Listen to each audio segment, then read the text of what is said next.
All right, everyone, welcome to another edition of the Good Life Small Business Podcast. I'm your host, Brian Blakely, and I am pleased to be joined today by Paul Oettinger, co-owner of Pals Brewing Company in North Platte. So, Paul, thanks for joining us today. Yeah, thanks for having me, Brian. Yeah, so let's get to know you a little bit. Tell me, what books are you reading or listening to right now? Well, I just finished a audiobook called The Energy Bus. Okay. And it's kind of it's a fictionalized story about a guy who gets a flat tire, and he's kind of going through life where everything's negative, and he feels like he doesn't have any control about what's happening to him. And he meets this bus driver who turns his life around by trying to bring positive energy. And they talk about like 10 rules to be an energy ambassador. Okay. And, we're a growing company, so it kind of seemed like a good thing to do because when things get hard and tough in a small business, sometimes it can drag you down a little bit. So I was looking for a bit of a pick me up. I really enjoyed it, and it's short, only like 2.5 hours. Oh. But right now I'm listening to a book that I just started this morning called The Art of Not Giving a Bleep. Yeah, I've read that one. And is it worth finishing? No? It is. Okay, because I just started it this morning, and I'm like, there's some interesting concepts here.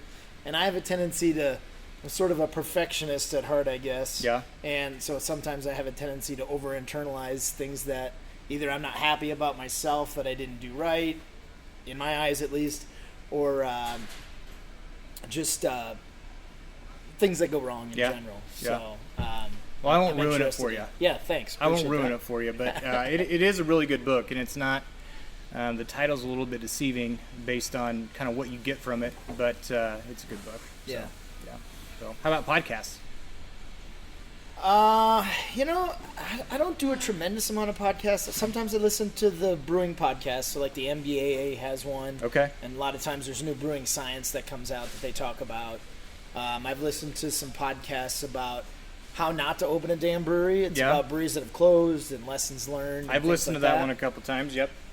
But when I'm looking for something that's entertaining, it's Andy Frasco's World Saving Podcast. Okay. Nice. Yeah. That one's kind of cool because Andy is a traveling musician, writer, songwriter, and he also interviews a lot of other musicians. Okay. And so I just find that to be entertaining. Yeah. I like if I don't really want to think about anything and just need some background noise. Rogan's always a good one too. I don't know. Joe Rogan. Joe Rogan. Yeah. I don't like to get into politics too much. Yeah. So that probably wouldn't be my bailiwick. Yeah, but maybe not. He doesn't get into it too much, but it's good for just depending on the guests he has. So. Got it. Anyway. Got it. Cool. Well, I'm curious. I don't really know the story of Pals and how it came to be. And so just kind of take us back as far back as you want to how this came from an idea to reality and kind of where you guys are at now. So when you say take us how far back I want, so that could be as far back as like my brother and I stealing cans of beer out of the hidden cooler in the garage that my dad kept when we were, in junior high. Probably my first experience with beer, which was awful. I'm like, I don't know how anybody can drink this stuff. But my journey on brewing actually started in college. Okay. I was a sophomore at the University of Wisconsin-Madison. This would be back in like 1995. Okay. So, I'm really getting up there. I was riding my bike down State Street, which is a bike-only street that has all the shops lining it for like 6 blocks between campus and the Capitol. Okay. So it's a really cool design of a city, actually, if you haven't been there. And I just happened to glance to my left, and the wine and hop shop had a sign in the window that said, "Brew beer cheaper than you can buy it." And I literally hit the brakes, and I'm kind of looking at the sign, and I went across the street, locked up my bike, walked in, and I'm like, "So tell me about the sign in the window." Yeah. And they're like, "What sign?" I'm like, "The one that says you can brew beer cheaper than you can buy it." And the guy says, "Well, it's true." He's like, "Well, you might not be able to brew beer cheaper if it's like cheap beer." He's like, if you're talking, Miller Lite, you're probably, might not get there. But he's like, if you want to brew really good craft beer, you actually can brew it yourself cheaper than you can buy it at the store. And I'm like, huh, okay, this sounds cool. And at that time, I didn't really know a lot about craft Still probably beer. Pretty new back then, back in '95. I mean, fairly new. Oh yeah, I mean I would say we were drinking cheap beer in college. Yeah. I mean, we weren't drinking craft beer. But it still sounded interesting to me. And so I bought a homebrew kit. Okay. Had Charlie Papazian's book, The Joy of Homebrewing, in it. And, I mean, I didn't know it at the time, but it literally would change my life sometime in the future. Yeah. And me and one of my college roommates, we started reading through the book and trying to figure out how to make it. And so one day I just got the kit out and brewed it up and threw it in the bucket to ferment. And we bottled it up, and it was the worst porter you've ever tasted in your life. It was like drinking brown water because it wasn't hoppy enough. Yeah. And we used Madison water for brewing it, which is ungodly hard and chlorinated and just all the wrong things that you would want to do for brewed beer. And so we still drank through it, of course. Right. And we started brewing pale ales with my college roommate, and we call it Y Pals Pale Ale or something like that. I still have all those old recipes in a handwritten notebook. Really? That I keep around. Someday I'm gonna release that as a blog post so people can kind of see the old school stuff. That's awesome. But suffice it to say, I got a job in Kalamazoo, Michigan, out of college, and I heard through the grapevine that there was a homebrew club there from someone at work, and somehow worked up the courage to go meet with a bunch of strangers at someone's house. Yeah. And just so happened that a good friend of mine was at his first homebrew meeting the exact same day. We're the same age. He was in college at the time because he, took his time, so to speak. And but we were the same age, and so we immediately, kind of huddled together and connected, and he and I started homebrewing together. And then that's kind of when the hobby kind of got into something that was out of control. Yeah. And we started buying bigger and bigger vessels. At one time we had 30-gallon stainless steel containers in our garage that we were brewing in. And I had what we call a keezer, a keg freezer in my basement that could hold up to 9 corny kegs in it. Wow. And so I had 9 beers on tap. So we'd have people over to the house after work for parties. And 9 different craft beers. I mean, it was all craft beers at that time. By this time, you're pretty good. Yeah, the homebrew club, which was called the Kalamazoo Libation Organization of Brewers, I haven't checked to see if they're still around these days, was a really good club, and it was led by a really experienced brewer who made great beer, and he taught us all how to make better beer just by simple lessons that were keys to quality. And my friend Nick and I had a dream of opening a craft brewery, and it just never got off the ground. Mm-hmm. I'm not a business guy. I mean, I am now, but at the time I was just a science geek. I worked for a pharmaceutical company doing microbiology. Didn't know anything about running a business. I still feel like I don't know much about running a business, but I know more than I did back then. Right. And just never had the right partners, never had any capital to speak of. And it wasn't until much later that my brother and sister-in-law, on a visit to Hershey, Nebraska over Thanksgiving, had this idea of opening a craft brewery here in North Platte because they felt like the time had come for there to be craft beer here, but there was none. When was this? This would have been 2014, I think. Okay. And I said, you guys are crazy. Like, I'm not going to move to North Platte and open a brewery in this town because no one drinks craft beer in this town. And I said, that's never going to work. Next year, we came back out for Thanksgiving. We used to come out for about 5 days and do some pheasant hunting and sometimes deer hunting and duck hunting. And my brother got on me again, like, hey, we really need to open a brewery here. Like, it's 2015 now, and Kincaidor had been open then about 2 years, I think. And you could get craft beer from the east side of the state, and you could get nationals. You could get Sam Adams and stuff like that, but there wasn't a lot of local craft beer then. And this time I'm thinking to myself, okay, there's no craft beer in North Platte. Why would we do that? Wait a minute. There's no craft beer in North Platte. Maybe it's a marketing opportunity. Yeah. And we kind of felt like we could improve on the service models that had been here up to that point. Mm-hmm. We'd go out to dinner, and sometimes, waiting there for 20 minutes for your waiter to come by or waitress, you thought, surely there has to be better service than this. Yeah. And so decided to take the leap of faith. My ex-wife and I decided that we would quit our jobs, move out here to get the brewery open. So we moved out here in 2016, and I've been here ever since. My ex-wife isn't here anymore. She's moved on to bigger and better things in Florida. Okay. And is doing great for herself. She got her business degree, and she's just kicking butt and taking names. Nice. And we've it's been a journey ever since then. And that's kind of how we got started. So when did you open officially in North Platte? St. Patty's Day 2017. Okay. So we just had our 7-year anniversary. In fact, Saturday was our 7-year party. Oh, nice. Congratulations. I try to move it to where it's going to be a little bit warmer. Yeah. This year I think it was too warm.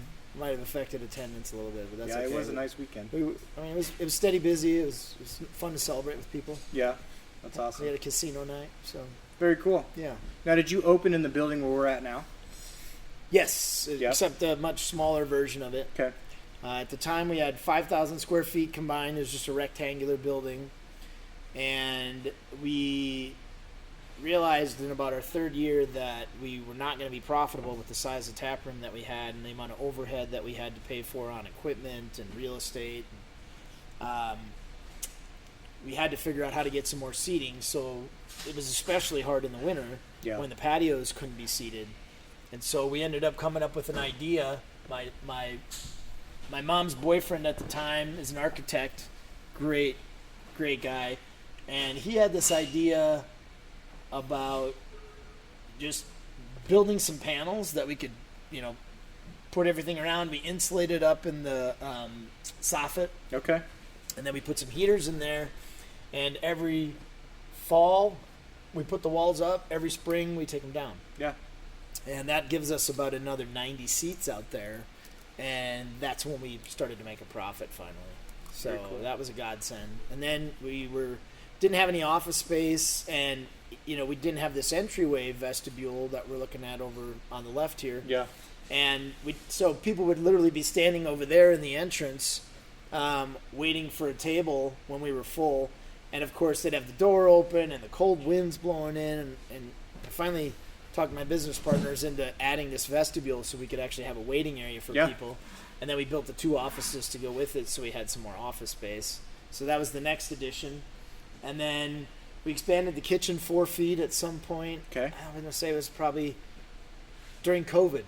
Okay. We expanded the kitchen out 4 feet because it was ungodly small. Yeah. And it just was not working for the employees that had to work in there. And it's still a tight fit in there, but it's way better than it was. And then lastly, we just added on 3,000 square foot addition to the back of the building. Okay. And that gives us some more storage room and, place for expansion on equipment if we ever wanted to. Sure. And hopefully in a little event space back there. And so that's kind of where we're at now. So you're building to meet your needs, but kind of planning for the future as well. Yeah, I mean, we built it. One of the things that, I wanted to mention about, what would you do differently? We built this way too small to start with. Yeah. And we weren't profitable for quite some time.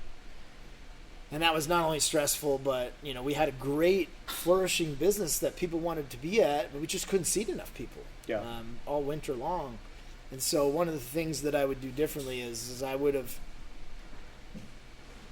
went with my gut, believed in our abilities and what concept we were going to offer the community, and just built it bigger. Yeah. We kind of got to a point where we're like, we don't think we should invest any more money in this. What if it doesn't work? But the reality was it wasn't that much more money to build it a lot bigger to start. It's way more expensive to go back and do it later. Yeah. So if you're someone who's considering opening a small business and, you're trying to skimp on it, I would just tell people, if you have an idea that you're confident in and you can meet a market need that you see as lacking, go all in. Don't go halfway. I say go for it.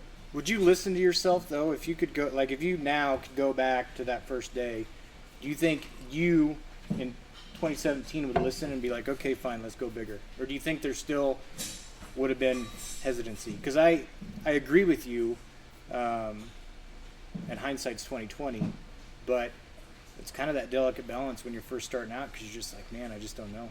I wish I would have cashed out my 401k and invested it in the business instead of hanging on to my 401k. Yeah. That's what I wish I would have done, because that was the only other financial reservoir, so to speak, that I had at my disposal. I would have been afraid to borrow more money personally. It would have been nice if the business would have borrowed more money. Yeah. But of course, you got to have a certain amount down for the bank to lend you money on a small business venture like this. So I don't remember if it was 20 or 25%. But I wish we'd have figured out how to do it. We would have been in a much better situation the entire time we've been open. Yeah. But, you know, it is what it is. Yeah. And so that's my advice to people who are thinking about starting their own thing, is just believe in yourself and just go for it. Yeah. That's great advice. I mean, of course, do your homework. Sure. Have a business plan. You know, run through the financials of what you think you're going to be able to do. We so grossly underestimated our financials when we opened, as how many pizzas we were going to serve. Our business plan had like something along the lines of 15 pizzas sold in a week or a day or something. Yeah. And on a busy Saturday night, we might do 200 in the summer. Yeah, absolutely. So we were an order of magnitude off what was possible. Well, you never know. But to take a step back, what was the reception like? Like, how did the community embrace you? Was it, I guess I'm asking, were you wrong when you initially thought that, craft beer wouldn't go over well in North Platte? No. Craft beer absolutely does go over well in craft beer in North Platte, in my opinion. And it kind of did right out of the gate. Yep. Of course, we started with some light beers that we thought would be things people would be willing to try. Yeah. But I also opened with Irish Stout because we opened on St. Patty's Day. And I'm like, well, if we're going to open on St. Patty's Day, we got to have an Irish Stout, because Guinness is one of my favorite beers. Yeah. And it was, I think, the local Rotary Club who asked us to do a soft opening event for them on St. Patty's Day. Apparently, historically, they had always had some kind of a party or gathering on St. Patty's Day, and they're like, oh, we would love to do it at your location. Do you think you could get open for a soft opening event by St. Patty's Day? And we all, business owners, all looked at each other and went, oh, hell no.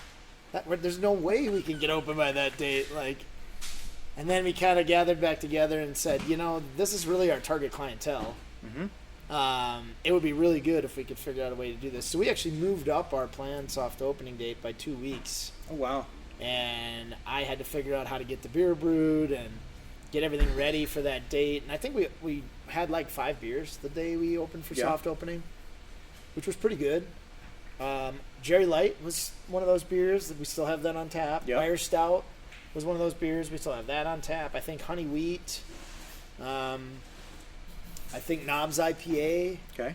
And I don't remember what the other beer was off the top of my head, but we had I think 5 beers, and the response was phenomenal. Like, community was ready. Yeah, people loved the taproom feel. I think people felt like a tavern pub kind of welcoming space that people would want to hang out in. Yeah. And I would say in that first year, we kind of gave people a home that maybe had been lacking in town, and people kind of decided to make it their own home, for places to drink and go out to dinner. So the start was good. We just had too many expenses for profitability at that time, and not enough sales. So, at that time, I didn't know anything about business. I didn't know how to price the menu. Mm-hmm. I didn't know how to control labor. If we needed something, we just bought it. So it was kind of a struggle back then to figure out how to, do the right thing financially. And you're working with, really, correct me if I'm wrong, but you're working with 2 different animals when it comes to the brewing side versus the kitchen side.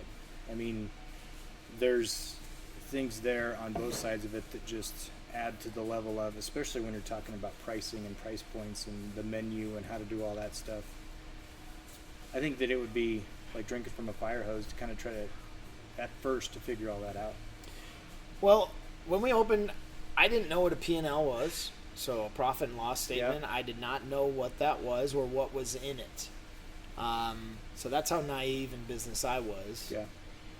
And for those of you who don't know what a P&L is, just know that if you want to open a small business and you don't know what a P&L is, before you open, you should go research what's in a profit and loss statement, why it's important, what are the benchmarks that you should be going for, because those are critical to managing the business to profitability. Yeah. And I didn't know what cost of goods sold was. So cost of goods sold is basically what it costs you for the materials that you're actually selling. Yep. And if your price doesn't reflect a certain multiple of your cost of goods sold, you'll never get profitability up to the point that you'll actually be profitable. Right. And for us, COGS, or cost of goods sold, and labor is basically our biggest expenses. So those are the places where we really have to focus in order for us to stay profitable. Some other things are much more out of your control. You can't control your bank payment if you took out a loan. You can't control your property taxes. You can't control how much electricity you're going to use to a point. Right. Those are all just expenses you're going to have. You're going to have a sewer bill if you're on sewer. You're going to have a water bill if you're on public water. Yep. Can you save water? Of course. But there's only so much you can cut when you're washing dishes and washing glassware and brewing beer. Water's important when you're brewing beer. Oh, yeah. Water's critically important. It's the biggest ingredient in beer. Yeah. So the kitchen was kind of its own animal just because doing so much volume out of the kitchen, like that, controlling costs is critically important. Yeah. A 3% difference in the cost of food makes a really big difference in your profitability at the end of the year. So, those were some of the things I had to learn through the School of Hard Knocks. Yeah, you got to learn those the hard way sometimes. You never forget them, though. No. I just wish I'd have done my homework earlier and didn't have to learn on the fly. Yeah. But I was focused on trying to make the best beer we could. Yeah. And all the science of everything going in and making sure equipment worked, and so there just wasn't a lot of time for other things. Yeah. So, 2017 you open. I guess just kind of taking you through the timeline of when the pandemic hit in 2020, where your guys' momentum was at, where things were at, but then also how did that affect you, and how did your business adjust during that time? Well, I remember very vividly the day before the governor's order came that we had to close down to in-house dining. We had Chris Lager Band here out of Omaha. Because that would have been right around an anniversary. That would have been your third birthday. And it might have even been our party for that. Yeah. I don't remember that level of detail, but I know Chris was right here on this stage, and we were talking about the pandemic and what was coming. And, I remember Chris saying, I'm starting to feel like maybe I shouldn't be out on the road, with the idea that we might transfer things from place to place. Yeah. And am I being irresponsible by being out here playing? But that's how I make my living. Right. And me saying, well, yeah, I make my living by having people come here. We have somewhat of a to-go business, but in reality, it's having people come here and interact together.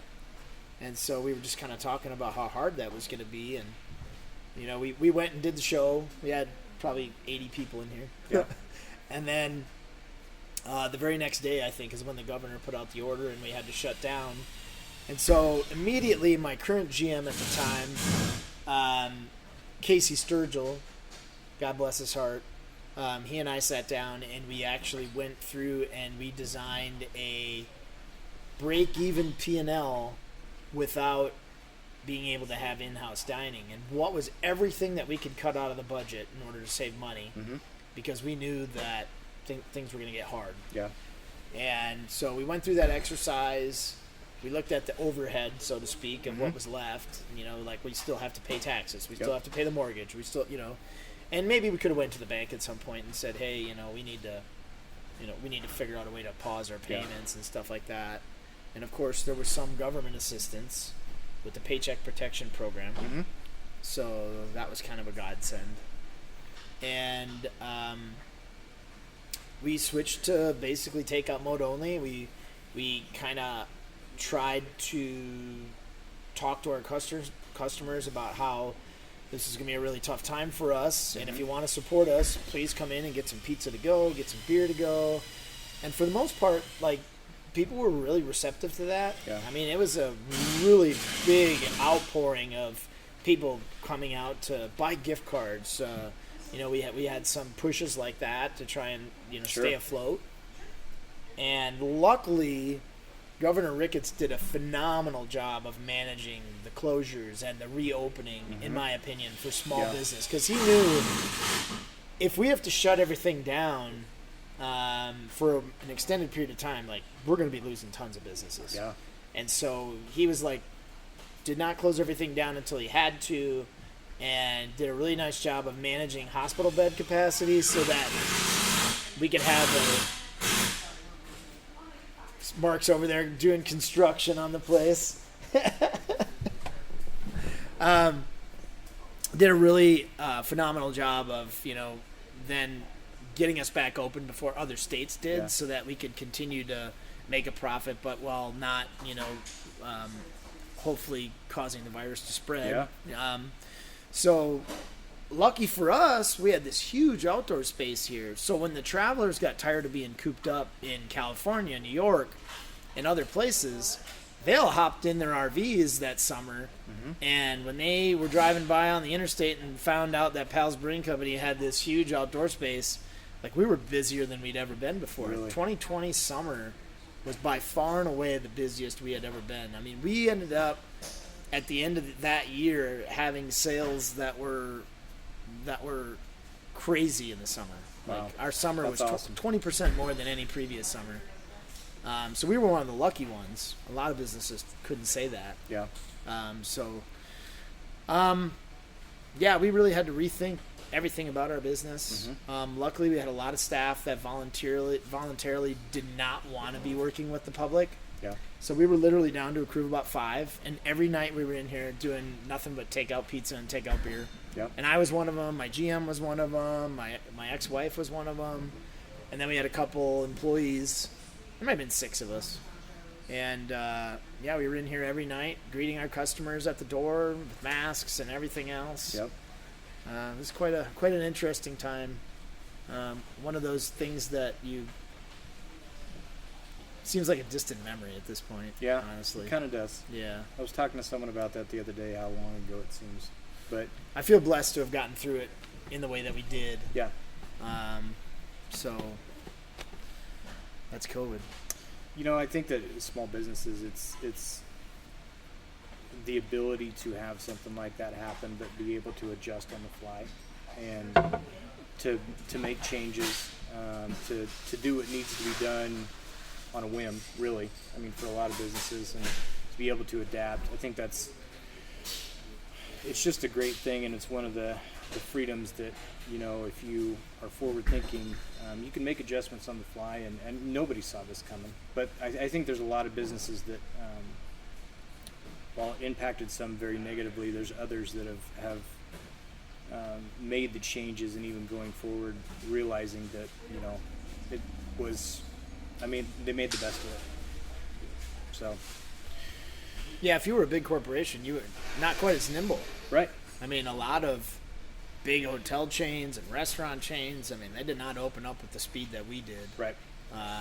They were very much more conservative, whether that was their attorneys telling them that or what, I don't know.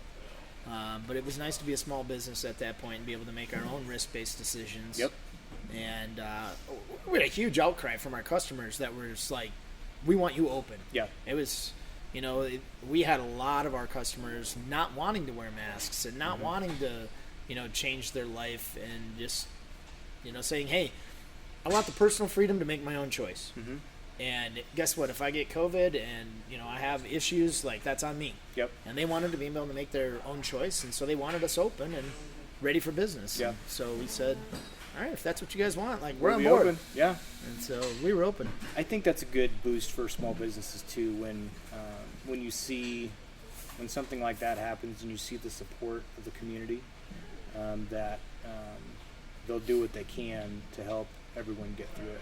Yeah. And North Platte was great at that. Yeah, Kearney was too. And there were a lot of communities that really, realized that this could be detrimental for small businesses, so we need to keep them going. So yeah, it was good. What's one thing you wish you were better at when it comes to running your business?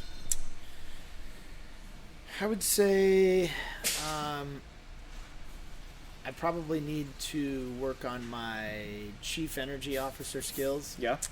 Which was one of the reasons I wanted to listen to that audiobook. Hoping that it could help me put a little less focus on the immediate and more on the long-term health of our team. Mm-hmm. It's easy to get, for me at least, it's easy to get caught up in the minutia of what we're trying to do and the perfection of it all, which of course it will never be perfect. Right. And maybe being a better cheerleader as opposed to trying to control things that are happening. Mm-hmm. Whether that's, why do we have so much staff here when we don't have any business, or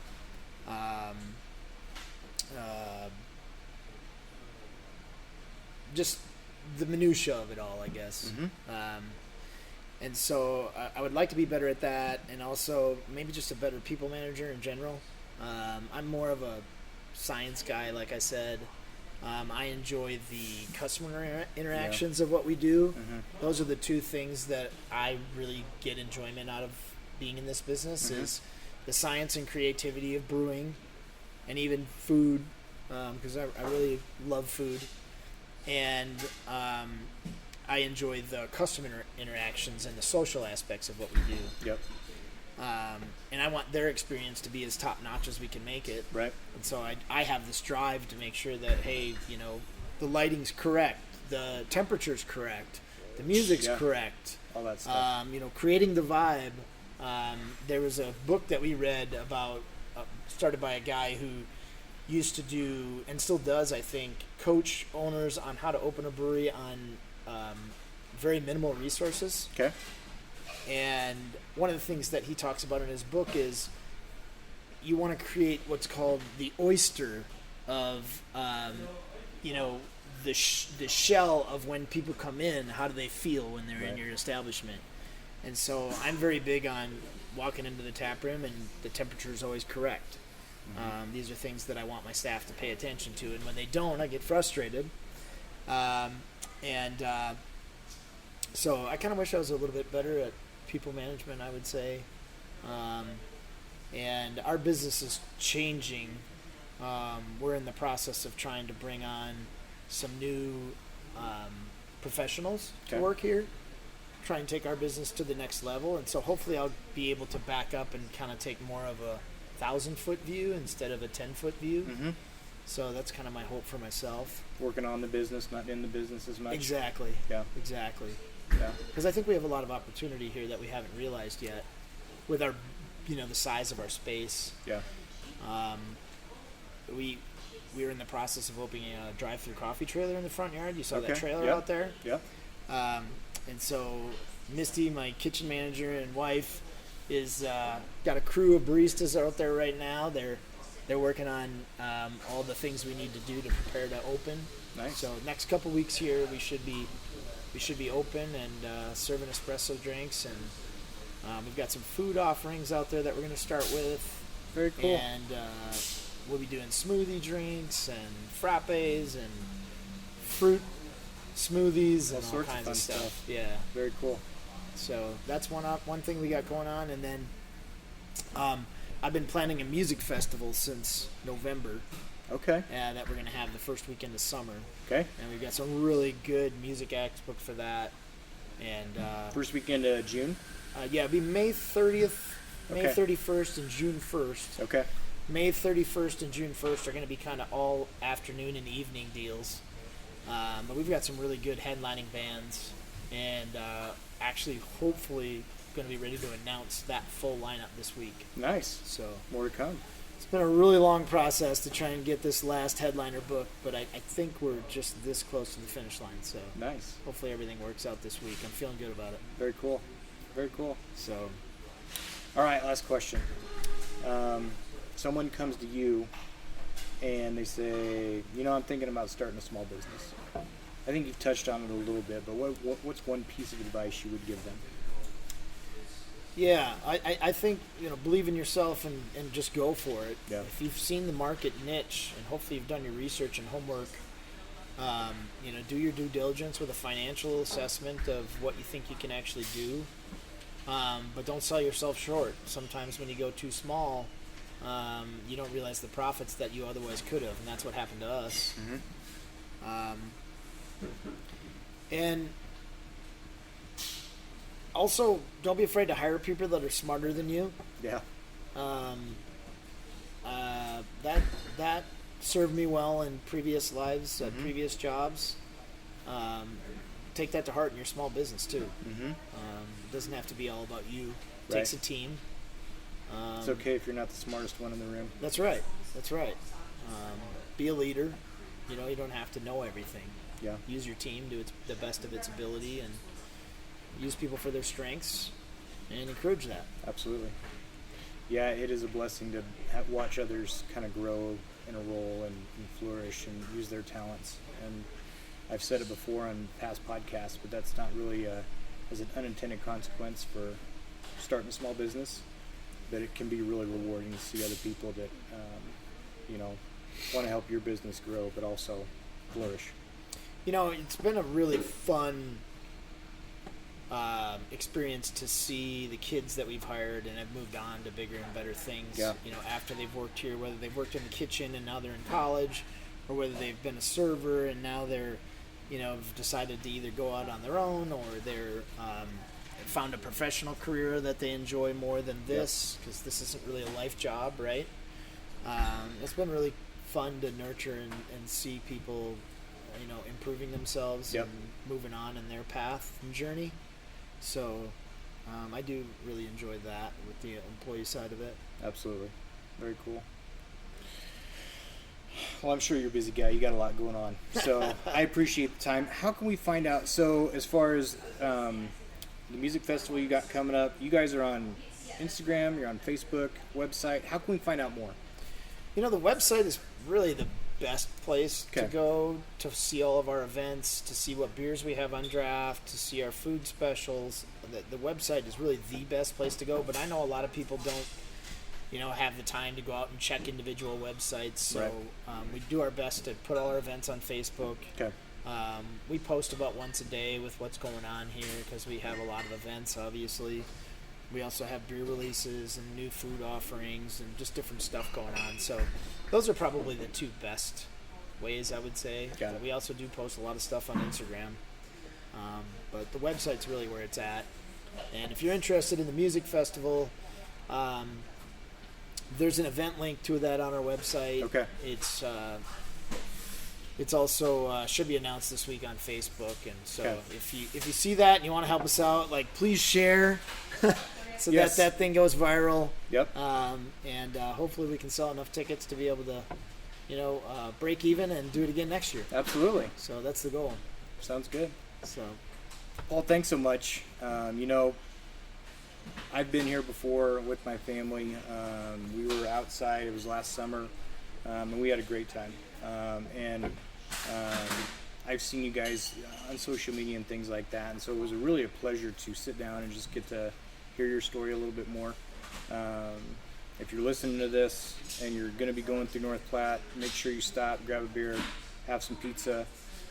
Come check out the atmosphere, because it really is great. And so thank you very much for your time. I really do appreciate it, and nothing but best wishes for you guys going forward. Well, thanks for having me on, and I do have to say that I think this was a first. I think this is the first interview I've ever done without a beer. Really? Well, I'm not sure how that happened, but I can always come back. we can have a beer then. Yeah, normally I try to be an ambassador for my own beer. And, you know, sometimes when you're doing these interviews, it has a tendency to, you know, lighten you up a little bit, you know. But this may be my first one without a beer, too. I might have to drive to Grand Island when we're done to go pick up a freezer, I was told by my wife, for the coffee trailer. So it's probably good I didn't actually drink. Maybe someone was smarter than me when they told me to get coffee instead of beer. Well, we've got a good excuse for a follow-up then. Right. Absolutely. Absolutely. Oh, make sure you... I've got a really new beer that I think is really, really interesting. You're a beer guy, right? Yeah, absolutely. It's called 7 on 7 in 7. Okay. It is a collaboration beer we did with a friend of ours, Kevin Kennedy III. Okay. He did a video series that was released on YouTube. He just did the last episode, actually. I think there's 7 episodes. And he wrote 7 songs on 7 continents in 7 weeks. Or at least that was his goal. COVID, you know, did interrupt that in the middle of it. But it's a really awesome travel docuseries where you actually can see the music writing process. Okay. And he does it with natives of the country that he's in, some of which he just met that day. Oh, wow. And they write songs, and he talks about his travels, and it's really professionally done. And he asked us if we wanted to be involved. So the show actually starts and ends here at Pals in the Grain Bin Bar.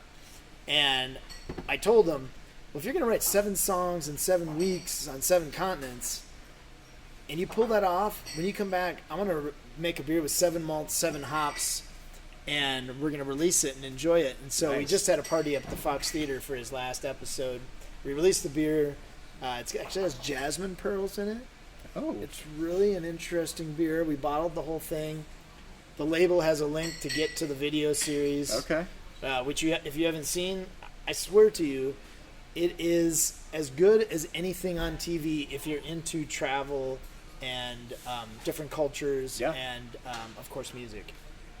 But it's really well done, and it was just fun to be a part of it. But I'll give you one of those beers. Hey, that'd be great. And you can check it out when you get home.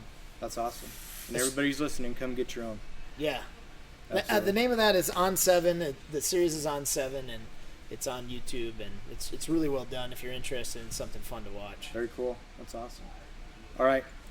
Thanks so much again. I really do appreciate it. Yeah, sure. I'm going to have to come back, I guess. Yeah, we can do it again sometime. Sounds good. All right.